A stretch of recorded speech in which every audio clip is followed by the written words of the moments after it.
आपण पाहताय जनहितार्थ न्यूज, एक पाऊल पुढे। शहरात अनेक महिन्यांपासून दळणवळणाचे रस्ते खोदून ठेवले आहेत, त्यावर तात्पुरती मलमपट्टी केली आहे।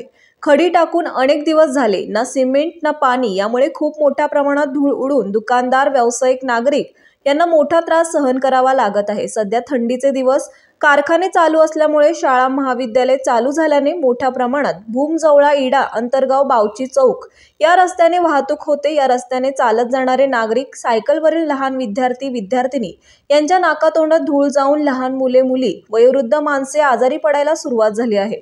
या कामाकडे ठेकेदाराचे दुर्लक्ष आहे।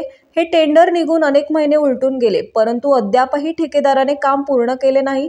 या बाबीकडे त्वरित वरिष्ठ प्रशासन अधिकारी यांनी लक्ष घालून नागरिकांना, शालेय विद्यार्थ्यांच्या आरोग्यावर होणारा त्रास कमी करावा।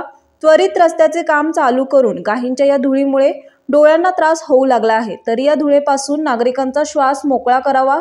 तसेच या रस्त्यावर अतिशय धूळ उडत आहे, धूळ उडू नये म्हणून या ठिकाणी पाणी मारण्यात यावे, अशी मागणी नागरिकांच्या वतीने करण्यात येत आहे। महिन्यांपासून खोदलेला आहे, धूळ नाका तोंडात जात आहे आणि गरिबांना आजार होत आहेत, ती आजारी पडत आहेत।